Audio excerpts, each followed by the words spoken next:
Procesión, escrito por Anaís Veloz, historias macabras para no dormir. ¿Cómo contarte lo que ni yo misma puedo creer hasta la fecha? Y es que el solo recordarlo me sigue pareciendo imposible. A mediados del año pasado llegó a vivir a mi casa Tania, la mejor amiga de mi hermana, debido a que toda su familia había resultado con COVID. Para ser honesta, ella siempre me había dado un poco de miedo, ya que siempre hablaba sobre energías, espíritus y cosas esotéricas. Temas que a mi madre y hermana les encanta escuchar. Antes de que ella llegara me advirtieron que tenía que ser amable con ella, pues estaba pasando por una situación bastante difícil. Yo acepté a regañadientes y me fui a mi habitación. Pero juro que al escuchar que tocaban la puerta, la piel se me erizó totalmente y enseguida supe que era Tania. Supuse que estaría destrozada por lo que estaba pasando en su familia, pero me sorprendió bastante verla tranquila, como si todo estuviera bien. Después de agradecernos dejarla quedar en casa, Tania y mi hermana Julia se fueron a su habitación. Mis dos perritos estaban demasiado inquietos y cansada de escucharlos ladrar. Fui con mi madre bastante molesta, pues tenía bastante tarea y semejante escándalo me impedía concentrarme. Mi madre trataba de calmarme, diciendo que solo sería un par de días, que fuera paciente y que solo era cuestión de que los perros se acostumbraran a ella. Pero había algo más. El ambiente estaba demasiado tenso y nadie lo podía notar. Nadie excepto yo, claro estaba.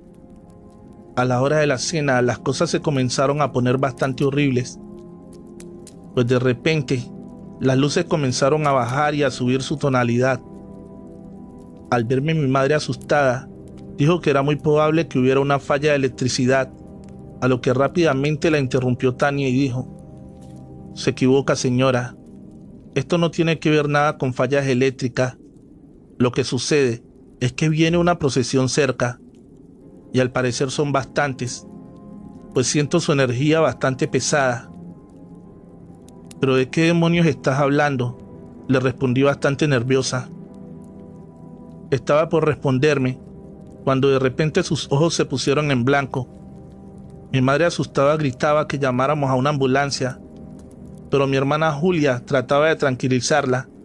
Decía que Tania estaba bien, solo que había entrado en trance. «Pasará rápido, madre, no te preocupes», decía mi hermana mientras seguía comiendo, como si nada estuviera pasando. «¿La has visto ponerse así en otras ocasiones?», preguntaba mi madre curiosa. «Claro, pasa más seguido de lo que imaginas». Estábamos en eso cuando Tania volvió en sí y lo primero que hizo fue decirme: «Lo siento mucho, Natalia», me dijo mirándome fijamente a los ojos. «¿Por qué?», le respondí temerosa. «Por la muerte de la abuela de Julián. Así es que se llama tu novio, ¿no?». «Estás loca, Tania. No sé de qué demonios hablas». Estábamos discutiendo cuando sonó mi celular, y al responderme quedé helada al escuchar a Julián, que me decía que su abuela acababa de morir, víctima de un infarto. Y ahí me di cuenta de que efectivamente Tania no mentía. Me encontraba tan sorprendida al escuchar aquello que mi madre me pidió que me sentara porque temía que me fuera a desmayar. «¿Cómo es que lo sabía?», le pregunté aún incrédula. «Porque ella me lo dijo», respondió apenada. «Discúlpame, no quiero ser grosera contigo, Tania, pero se me hace bastante estúpido que vengas y me digas que los muertos te lo dicen. O sea, lo más lógico es que conozcas a Julián o algún amigo cercano de él». «Natalia, sabes bien que mi única amiga es Julia, y lo que para ti son estupideces, para mí es bastante real». En ese momento no sabía qué pensar. Esto sobrepasaba mi entendimiento. Nos quedamos por un momento en silencio, el cual interrumpió uno de mis perros al ladrar y mover la cola a la nada. Parecía como si alguien le hablara y yo en tono de burla le dije: mira, Bombón es como tú, también ve fantasmas. Pues, aunque lo digas en broma, ellos pueden percibir cosas que los humanos no. Así entonces, dime qué es lo que ve mi perro. A su dueña. ¿Pero qué dices, Tania, si yo soy su dueña? No, su dueña es la señora de cabello rojo, que es bastante parecida a Julia. Al escuchar aquello, mi madre comenzó a llorar, pues esa mujer a la cual describía se trataba de mi abuela, que había fallecido hace 4 años. Y nuevamente tenía razón, ya que Bombón era su perrito, pero mi madre decidió conservarlo al morir mi abuela. ¿Aún crees que miento, Natalia?, me preguntó con una voz bastante retadora. Mira, Tania, no sé cómo demonios lo haces, pero lo que sí puedo estar segura es que esto no es normal. Me fui a mi habitación, pues necesitaba asimilar lo que acababa de pasar. Esa noche fue bastante complicada para mí, pues aunque no creía del todo lo que decía Tania, sentía bastante miedo el solo hecho de imaginar que ella pudiera tener esa habilidad. A la mañana siguiente estaba un poco más tranquila, pero mi calma se vio interrumpida justo cuando se sentó Tania a la mesa. ¿Te encuentras bien?, le pregunté al verla tan afligida. No, pero supongo que en un par de días lo estaré. Sabes, me gustaría pedirte una disculpa por lo que pasó ayer. No fue mi intención ser grosera contigo. Lo que pasa es que suelo comportarme así cuando tengo miedo o no le encuentro la lógica a las cosas, le dije sintiéndome algo culpable. No te preocupes, Natalia, yo lo entiendo. No es fácil para mí, ni mucho menos para la demás gente, y no es por eso que estoy así. Entonces, ¿qué pasa?, le preguntaba a Julia preocupada. Mi hermano ha muerto, decía con lágrimas en los ojos. Eso no puede ser posible, Tania. Hablaste con él anoche, replicaba Julia. Lo sé, es solo que esta mañana pude verlo, y al mostrarme su muerte, temo que se una a esa maldita procesión. Mi hermana y yo mirábamos sin saber qué decirle, y al sonar el teléfono de la casa, temí lo peor. Mi madre contestó y muy disimuladamente me hizo una seña para que me acercara a donde estaba ella, y así lo hice. Les dije a las chicas que iría por leche para el café, y al estar frente a mi madre, esta me dijo con la voz entrecortada que había llamado al padre de Tania para avisarle que Jorge, su hermano, había tenido complicaciones y lamentablemente había perdido la vida camino al hospital. Mi madre trató de hacérselo saber a Tania, pero ella de inmediato la interrumpió, argumentando que ya estaba enterada del fallecimiento de su hermano. Mi madre solamente la abrazó y le dijo que ahora su hermano estaría en un mejor lugar, lejos del sufrimiento de esa maldita enfermedad. A lo que ella repuso que era muy probable que su hermano se uniera a una de las tantas procesiones que vagan por el mundo. Julia, bastante insistente, le preguntaba de dónde es que venían esas procesiones o a qué se refería con eso. Ella, bastante afligida, nos comenzó a relatar lo siguiente. Las procesiones, como le llamamos a aquellos que podemos verlos, son un grupo de almas que murieron en situaciones bastante trágicas. Llámese accidentes automovilísticos, personas que murieron ahogadas o de enfermedades. Pero estas se dividen en 2 grupos, los que dejaron algo pendiente o los que no se dieron cuenta de que ya murieron y vagan buscando luz o arreglar lo que dejaron pendiente. A ellos únicamente hay que dedicarles una oración y ponerles un vaso de agua, ya que de tanto andar siempre andan sedientos. ¿Y cómo saber cuándo hay que ponerlo?, preguntó mi madre. Siempre, señora. Siempre hay una alma atormentada en busca de una oración o algo de agua. ¿Y cuál es el segundo grupo?, le dije. Ese es el peor. Es de las almas enojadas, de las que provocan los accidentes que no tienen explicación alguna y se alimentan de la energía de nosotros los vivos. Esas almas son las que no merecían morir aún, los que fueron asesinados por la espalda, de los secuestrados o de los asaltados en el peor de los casos, los que murieron por COVID y aún no era su tiempo. ¿Y por qué mueren si según no es su tiempo?, repuso Julia. porque la tierra necesitaba una depuración. Ha sido tanta la maldad de la gente a través de los años que la tierra cobró con la vida de muchos culpables inocentes. Nos quieren dar una lección para parar con tanta violencia y maldad. Juzguen ustedes mismos si es verdad las palabras de Tania o no, pero lo que sí estoy segura es que entre tanto que pudimos vivir al lado de ella, me hizo pensar y reflexionar en que hay cosas que están fuera de nuestro entendimiento. Y es por eso que hacemos burla de lo que no logramos comprender.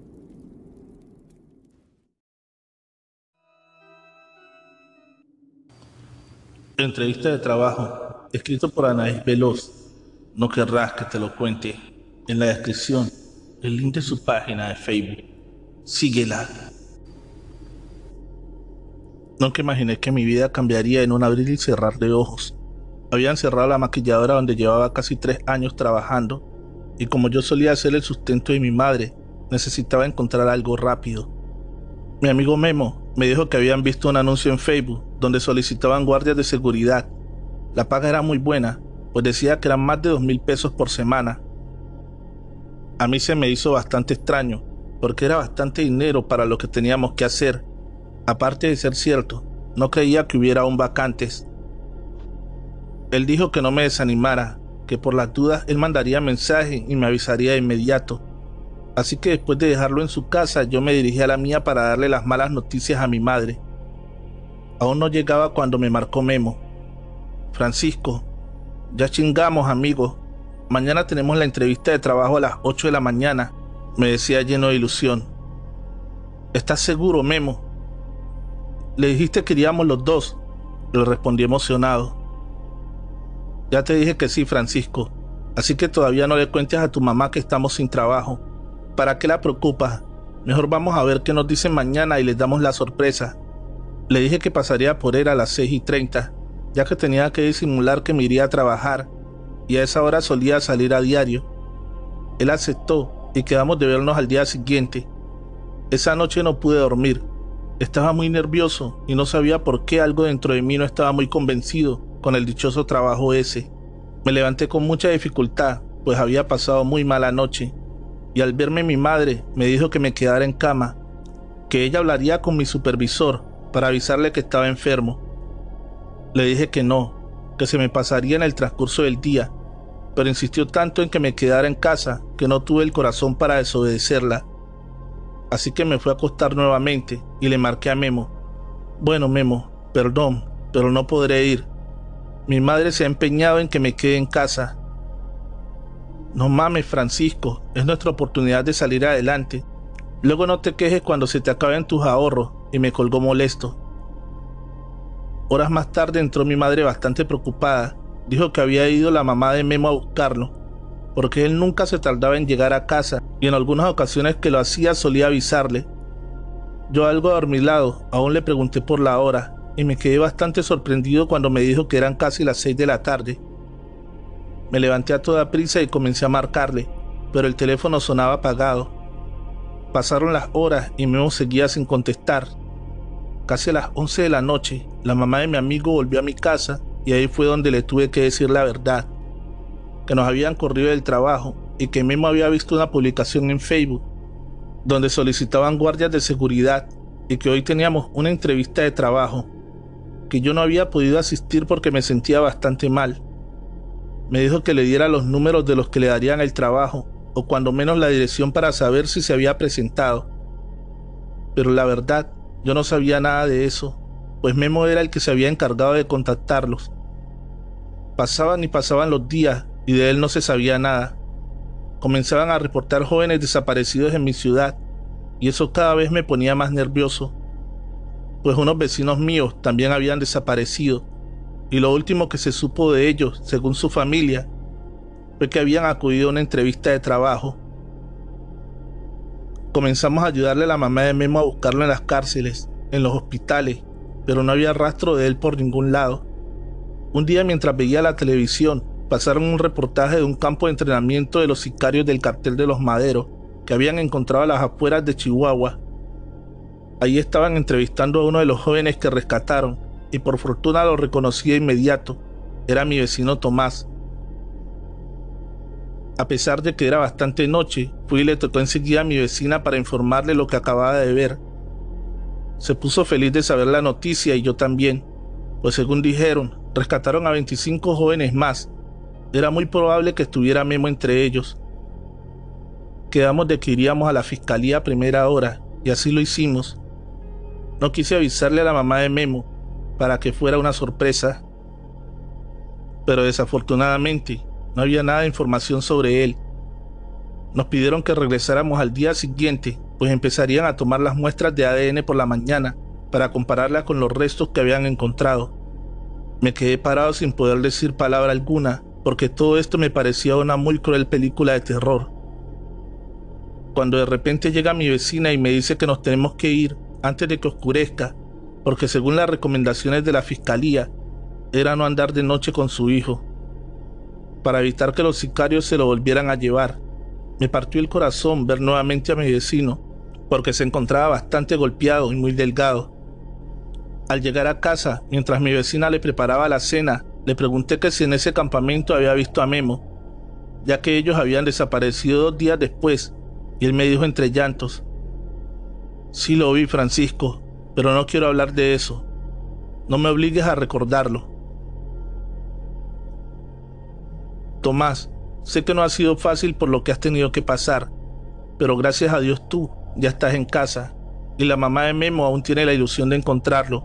Tienes que ayudarnos. Mira, solo te diré que no lo busquen más. Memo ya no va a regresar. Al escuchar eso, la madre de Tomás se acercó y le dijo: hijo, tienes que ser fuerte. Tienes que decirles exactamente lo que pasó con ese muchacho. No sabes la angustia que siente uno como mamá, el no saber de ustedes. Gracias a Francisco nos enteramos de que te tenían en la fiscalía. Ahora a ti te toca ayudarlo. Hazlo por su madre que está desesperada. En ese momento Tomás se acomodó en el sillón y comenzó a relatar lo siguiente.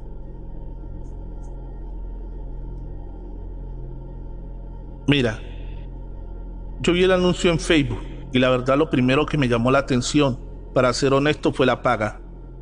Así que no dudé ni un minuto de enviarles mensaje. Para mi sorpresa, me contestaron de inmediato. Me dijeron que les diera un número para comunicarse conmigo y así lo hice. Cuando mucho pasó 1 hora cuando me marcaron y me dijeron que les indicara algún punto que me quedara cerca, entre el centro y mi casa, y al preguntarles el porqué de su petición respondieron que porque la empresa contaba con transporte para sus empleados y de ser elegidos tenían que trazar la ruta para recoger el personal. Así que sin pensarlo les di el punto, sin hacer más preguntas. Quedaron de recogerme a las 8:30 de la mañana y me pidieron que fuera muy puntual y que llevara ropa cómoda porque nos harían un examen físico. En ese momento Tomás comenzó a llorar. Después de darle algunos minutos para que se tranquilizara, procedió con su relato. Llegaron puntuales al punto de encuentro donde habíamos acordado el día anterior. Lo único extraño que noté fue que llegaron en una camioneta de caja y no como las que suelen usar los que transportan personal. Le presté mucha atención y me subí ahí. Ya venían 4 chicos más. Anduvimos por toda la ciudad recogiendo a otros chicos hasta que se nos dieron las 11 de la mañana. Cuando de repente agarramos carretera, yo empecé a ponerme bastante nervioso, porque uno de los jóvenes comenzó a pegarle en el vidrio, pero estos no se paraban. Comenzamos a hablar entre nosotros y acordamos que al llegar al sitio donde nos llevarían, nos bajaríamos corriendo, pero que lejos estábamos de todo eso, pues al llegar al lugar de destino, nos encontramos con varios hombres armados. Uno de los que venían conmigo pegó un brinco y comenzó a correr sin rumbo fijo, cuando el que iba manejando la camioneta comienza a dispararle en repetidas ocasiones hasta quedar tirado en el suelo. A ver, cabrones, nos dijo uno que estaba al mando, ya valieron madre, entréguenme todos sus celulares, nos decía mientras pasaban otros 2 revisándonos todos. Aquí les tiene que quedar algo muy claro: el que se las dé de valiente, lo mato. El que quiera pasarse de listo, lo mato. De ahora en adelante ustedes trabajan para el cartel de los Maderos. ¿Hay alguien que no quiera estar aquí? Todos estábamos callados. Nadie respondía por temor a lo que habíamos visto minutos antes. Aquí vienen a chingarle y a dar la vida por su patrón, ¿me entienden? Vayan y traigan esos palos para que empiecen a hacer sus casas, nos dijo señalando una pila de tablas. Y al caminar por ella descubrí que detrás de esa pila de tablas estaban dos jóvenes desnudos colgados de un árbol. Creí que estaban muertos hasta que uno comenzó a quejarse. Y lo peor no fue ver en las condiciones en las que estaban, fue ver de quién se trataba. Al acercarme para auxiliarlo me di cuenta que era Memo. A pesar de que estaba con la cara desfigurada, pude ver el tatuaje que días atrás se había hecho con mi primo el Güero. Memo, ¿eres tú?, le decía susurrado. Tomás, ayúdame, por favor, me decía. No sabía qué hacer o cómo ayudarlo. El resto de los muchachos solo se quedaban mirándonos sin poder hacer nada. Eso provocó que los sicarios fueran de inmediato a ver qué era lo que estaba pasando, y uno de ellos nos dijo: miren, hijos de la chingada, véanlos bien, porque es lo que les va a pasar si se quieren escapar. Sacó un cuchillo y comenzó a cortarle los genitales a ambos.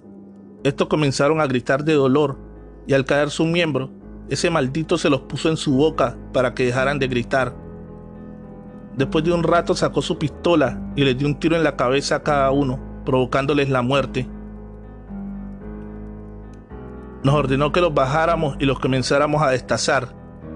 Nos dieron un par de cuchillos e improvisamos una mesa para comenzar a cortar. Uno de los muchachos se negó a hacerlo, así que el hombre que había asesinado a Memo dijo que serían 3 los que cortaríamos y no 2. Al voltearlo a ver sorprendidos, este desenfundó su pistola y le dio 4 balazos al chico. Te juro que no quería hacerlo, me decía entre lágrimas, pero tenía miedo. Lo sé, Tomás, le decía para tratar de consolarlo. ¿Y qué hicieron con los cuerpos? Después de cortarlos, nos obligaron a comerlos. Yo me vomité en 2 ocasiones y esto provocó que me golpearan hasta desmayarme. Cuando desperté, estaba al lado de los restos de Memo. Me levanté de inmediato y la mayoría dormía, así que para evitar recibir una segunda golpiza, me fui a acomodar donde estaba el resto de mis compañeros. Los siguientes días no fueron mejores, porque nos despertaban a las 4:30 de la mañana a descargar camiones que llegaban con marihuana o cristal. Después teníamos que pesar y empaquetar. Seguido de eso, nos hacían correr por el monte durante horas sin agua ni comida. También nos hacían pelear entre nosotros para su diversión. ¿Y nunca les daban de comer?, le pregunté curioso. Sí, nos daban una sopa instantánea en la noche, y cada que había muerto era 1 o 2 pedazos de carne. ¿Cómo se tenían que comer a sus compañeros, Tomás?, le dije sorprendido. No solo a los compañeros, también a los contras que agarraban. Después de torturarlos, era regla que debíamos comer un pedazo de ellos. Según decían, eso nos volvería inmortales. Pero qué fregado, eso nos provocaba fuertes dolores de estómago y vómitos continuos. Un día llegaron con más de 100 pollos asados, ya que éramos bastantes en el campamento porque diario llegaban camionetas llenas de jóvenes ingenuos como nosotros. Ese día comíamos de lo mejor: pollo, carne, cerveza. Incluso llevaron 10 mujeres para todos los que estábamos ahí. No creo que fueran prostitutas, porque también las tenían bien golpeadas. Aparte las amarraron de las manos a unos postes. Clavaron unos palos en el suelo donde les amarraron los pies para que los tuvieran abiertos. Y allá abusaban de ella las veces que quisieran esos malditos desgraciados. Tomás, ¿tú tuviste algo que ver con alguna mujer de esas? ¿Cómo se te ocurre, Francisco, si lo único que provocaba eran todo menos atracción sexual? 2 de las muchachas se murieron en el acto, pero los jefes estaban tan drogados que eso les importó poco. Otros de los muchachos que ya llevaban más tiempo que yo, de inmediato hicieron fila para estar a la par de ellos. Era una locura. Tenían más fila las 2 chicas muertas que las 8 que seguían con vida. Yo me fui a dormir cerca de las 10 de la noche, porque todo ese ambiente me tenía asqueado. Me quedé profundamente dormido. Yo supongo que era por todo lo que había comido, y cerca de las 6 de la mañana, un compañero me despertó exaltado. Levántese, compa, que ya nos vamos, me decía. Yo a un adormilado le preguntaba que a dónde. Vamos a tener un enfrentamiento en Camargo, y dicen que si salimos con vida, nos van a dejar irnos a nuestras casas. Así que hay que darnos con todo, me decía mientras me ayudaba a ponerme de pie. Yo no creía que fuera posible, pero necesitaba aferrarme a algo para soportar esa vida de mierda. Nos comenzaron a acomodar en las diferentes camionetas y para mi mala suerte me había tocado en la camioneta del maldito que había matado a Memo. Aunque ese fue el motivo por el cual sigo con vida. Todo el camino me fui muerto del miedo, más que por el enfrentamiento. Era por las personas que iban conmigo. Nosotros íbamos al frente de las 22 camionetas que llevábamos. Pero justo 15 minutos antes de llegar a Camargo, comenzamos a quedarnos atrás, hasta perderlos de vista por completo. Nos metimos a un oso, donde tardamos casi media hora, hasta que volvimos a tomar camino. Al llegar vimos que las cosas estaban feas, pues de los 70 que íbamos, solo 10 quedaron con vida. Al ver eso, emprendimos la huida porque comenzaron a dispararnos. Ahí me di cuenta de lo cobardes que en verdad eran. Llegamos nuevamente al campamento y me sorprendió bastante que hubieran varios nuevos. Sentí pena, pues sabía lo que les esperaba. Estábamos trabajando como siempre, cuando comenzaron a escucharse unos helicópteros y escuchamos que gritaban. Nos cayeron. Cuando de inmediato nos tiramos al piso al escuchar tremenda balacera. Entraron los soldados a toda prisa y uno de los que nos tenía ahí se hizo pasar por secuestrado. Después de que nos sacaron de ahí, pude ver que la mayoría fueron abatidos a mano del ejército. Ya cuando nos trasladaban, me acerqué a uno de los soldados y le dije que ese no era secuestrado, sino uno de ellos. Le empecé a relatar a todo lo que fuimos obligados. Le pusieron una santa golpiza frente a nosotros y el soldado me permitió darle uno que otro golpe. Por eso es que te digo, Francisco, que ya no busquen más a Memo. Creo que merece ser enterrado con dignidad, dijo su madre. Así que gracias a Tomás fueron encontrados los restos de varios jóvenes y pudieron regresar a casa. Y solo les doy un consejo: cuidado con las tentadoras ofertas de trabajo. No vaya a ser que te pase lo mismo que a estos jóvenes. Recuerda que la mejor forma de apoyar este canal es dejando un like y un bonito comentario. Suscríbete y activa la campanita de notificaciones. La voz del amor, escrito por Anaí Veloz. Historias macabras para no dormir. Habíamos planeado unas merecidas vacaciones, mi esposo y yo. Por fin me cumpliría mi tan anhelado sueño de conocer el mar. El gran día llegó. Viajaríamos por la noche para estar a primera hora, pero había algo que me tenía preocupada. Era como un raro presentimiento que me estaba haciendo arrepentirme. Se lo comenté a Jesús, mi esposo, pero dijo que era normal sentirme así, ya que era la primera vez que saldría fuera de mi ciudad. Traté de hacerle caso, pero conforme pasaba el tiempo esa angustia empeoraba más y más. Al acercarse la hora, nos dirigimos hacia la central de autobuses. Los padres de Jesús fueron quienes nos llevaron. Al despedirnos, recuerdo bien que le dijo su madre que sería mejor posponer el viaje, ya que su corazón de madre le decía que no era buena idea. Mi esposo la abrazó y besó, y dijo que regresaría con un poco más bronceado, que buena falta le hacía. Nos despedimos y abordamos el autobús. Salimos a las 8:30 de allá. Durante un rato estuvimos platicando y bromeando, pero cerca de las 11 de la noche nos quedamos dormidos, hasta que nos despertaron los gritos y un ruido que casi de inmediato me ensordeció. Pude ver levemente por la ventanilla cómo se desboronaba un cerro por donde íbamos pasando. Todo era tan confuso: cuerpos, vidrios, piedras, fierros volaban por enfrente mío. Realmente parecía que todo pasaba en cámara lenta. No sé cuánto duró todo eso, porque en ese momento pierdes por completo la noción del tiempo. Solo recuerdo que cuando desperté, pude ver mi brazo, o lo que quedaba de brazo, bajo una gran piedra. No sentía dolor, solo sentía pavor al ver a metros de mí parte de mi muñeca. Sabía que era mía porque tenía el anillo de compromiso con la piedra azul turquesa que había mandado a hacer Jesús especialmente para mí. Traté de moverme, pero no sentía mi cuerpo. No sabía qué pasaba. Hace algunos minutos me encontraba en el autobús y ahora estaba tirada sobre un pastizal viendo parte de mi mano desprendida. Gritaba pidiendo auxilio, pero ni siquiera mi propia voz podía escuchar. Cuando vi a mi esposo acercarse, sentí un gran alivio al verlo, y más porque no tenía ningún golpe. En ese momento le di las gracias a Dios de que estuviera con vida. Me besó la frente y me dijo que venía la ayuda en camino, que no me preocupara por nada, que él siempre me cuidaría. Quitó la piedra de mi brazo y dijo que iría a ayudar al resto de las personas. Le dije que por qué podía escucharlo claramente a él, pero no podía escuchar el demás ruido a mi alrededor.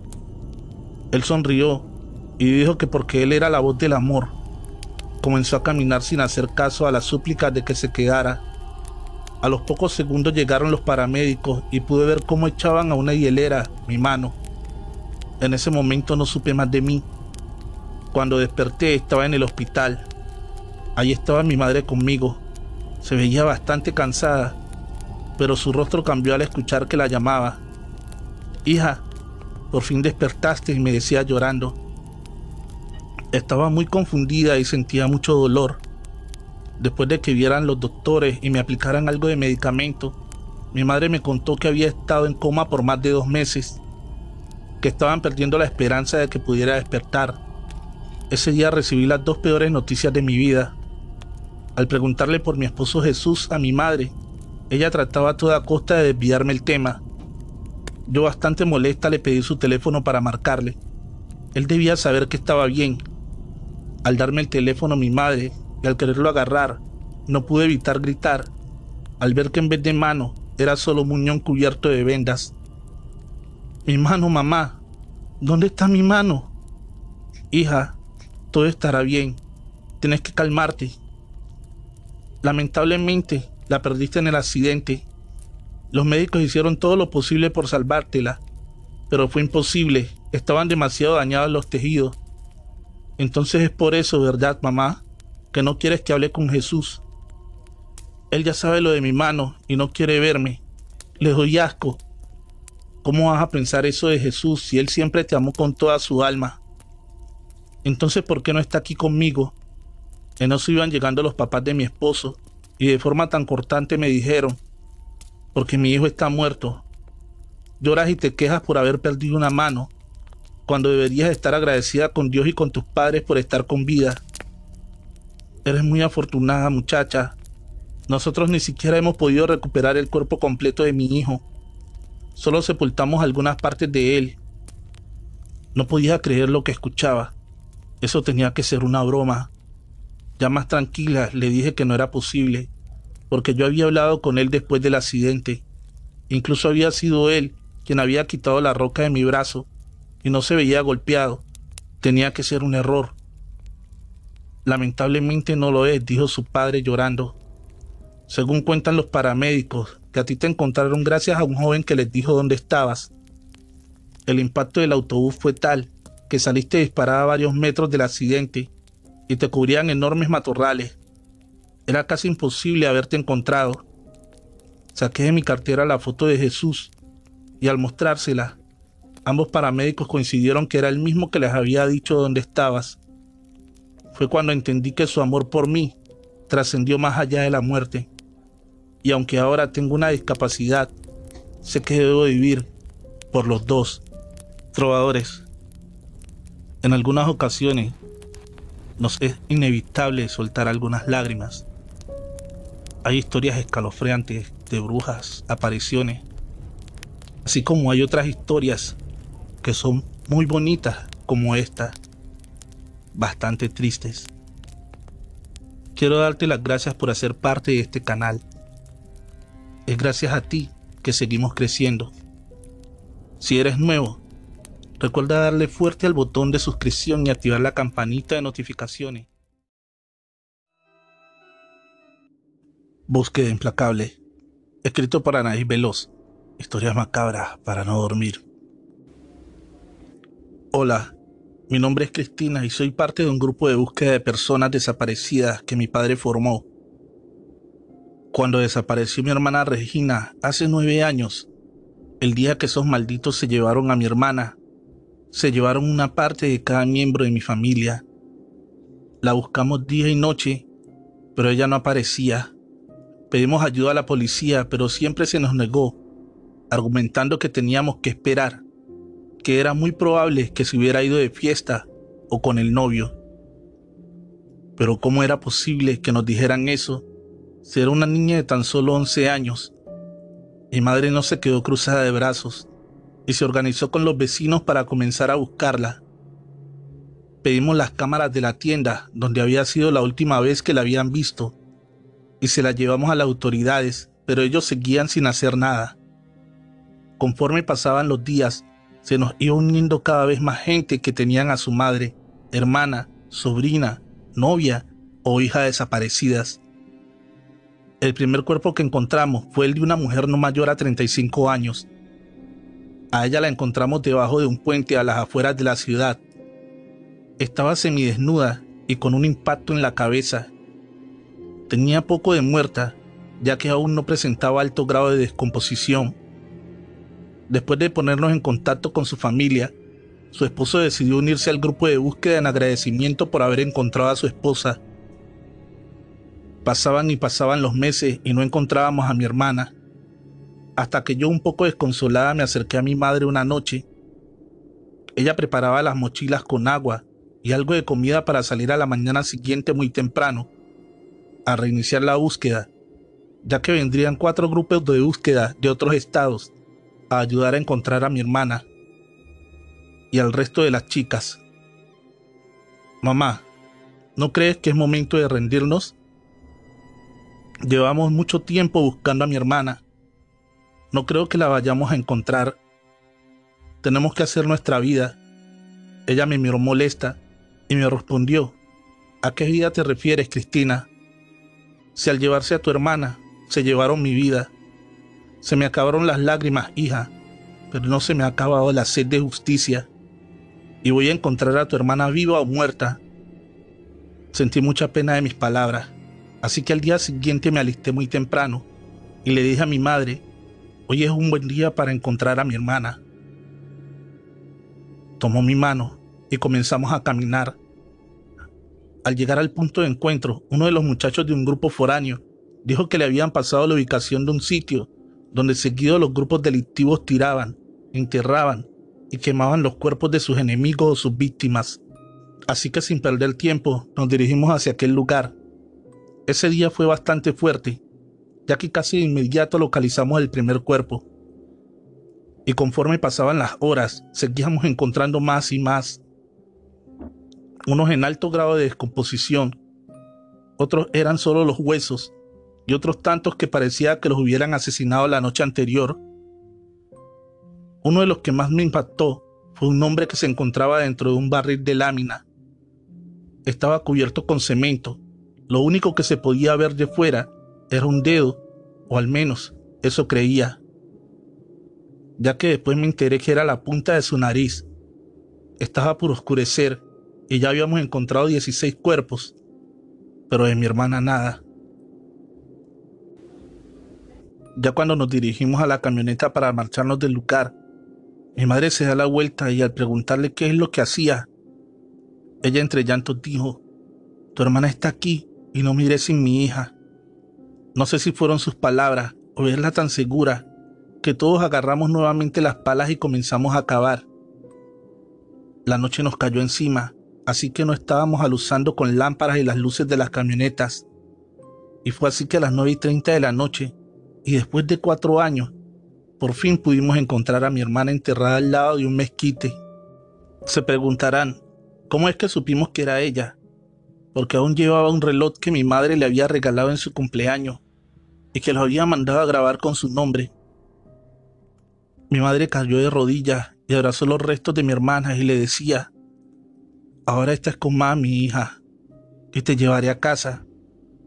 Todos aplaudían y lloraban. Por fin había acabado toda esta pesadilla. Después de haberla sepultado, mi madre decidió abandonar el grupo de búsqueda, pero a los 2 meses recibió una llamada del grupo que había ayudado a encontrar a Regina y le pidieron apoyo para buscar a 8 mujeres que habían desaparecido en Ciudad Juárez. Y ella no se pudo negar, ya que tenía una deuda con toda esa gente. Así que al día siguiente viajamos 25 personas a ayudar. Al llegar les dijo mi mamá que sería la última vez que estaría en el grupo, ya que quería descansar y vivir su duelo. Ellos lo entendieron y aceptaron la decisión de mi madre. Así que nos dirigimos hacia el desierto donde iniciaríamos la búsqueda. Ese día lamentablemente no pudimos encontrar nada, y cuando nos disponíamos a marcharnos, gritó una de las señoras: «No mire de aquí hasta encontrar a mi hija, así muera en el intento». Mi madre se vio tan reflejada en ella que dijo: «Traigan unas casas de campaña, que la buscaremos al amanecer». Después que las trajeron y las instalamos, mi madre me dijo que se estaba rindiendo, que todo esto le estaba afectando mucho, que aparte ella ya no tenía nada que hacer allí, porque su hija ya estaba en casa. Se me hizo algo egoísta de su parte, pero ¿quién era yo para juzgarla? Así que le dije que se durmiera, porque mañana sería un día pesado. Cerca de las 3 de la mañana me dijo que quería ir al baño, que si la acompañaba, y después de ponerme los tenis, caminamos algunos metros para hacer del baño. Cuando volvíamos a la casa de campaña, pudimos ver a muchas muchachas, mujeres y niñas alrededor de las casas de campañas. Se veían muy mal, unas golpeadas, otras mutiladas, con la mirada perdida, llena de tristeza y rencor. Nos quedamos heladas al ver esta escena. Yo comencé a gritar, y mi madre seguía ahí parada sin decir una palabra. Cuando salieron los del grupo a ver qué pasaba, fui yo quien les contó lo sucedido, ya que mi madre aún estaba en shock. Ella solo sonreía y lloraba a la vez. «¿Pero qué es lo que tienes, madre?», le preguntaba asustada. «Vi a tu hermana Cristina. La vi entre todas esas mujeres. Es una señal que no quiere que deje esta lucha. Quiere que yo las encuentre, al igual que la encontré a ella». Uno de los señores que se encontraban ahí dijo que son las almas de todas esas jóvenes que no han podido ser encontradas y vagan esperando algún día volver a casa. Muchos las hemos podido ver. Esa fue la razón por la que decidí unirme al grupo, para que regresen a casa y puedan descansar en paz. Al amanecer, estábamos llenos de energía, ya que nos movía el amor y la ilusión de encontrarlas. Ese día quedó grabado en los recuerdos de mucha gente, ya que hicimos el hallazgo más grande de esta fecha. Encontramos 45 cuerpos, 45 mujeres que después de todo lo sufrido, por fin descansarán en paz. Desde ese día mi madre ha seguido su lucha, ya que es la voz de quien ya no puede hablar. Micaela, escrito para Anaí Veloz, historias macabras para no dormir. Esta historia que te contaré a continuación es muy breve. Me la platicó mi mamá y asegura que es verdad. Me relata que su abuelita tenía una hermana llamada Micaela que era muy bonita. Incluso se decía que era tal su belleza que era cortejada por los jóvenes más ricos de esa época. Pero eso poco le importaba a Micaela, porque según decía que nadie tenía lo suficiente para tenerla. Era una joven bastante soberbia y muchas veces grosera. Sus padres siempre trataron de hacerla cambiar, pero conforme iba creciendo, ella empeoraba su comportamiento.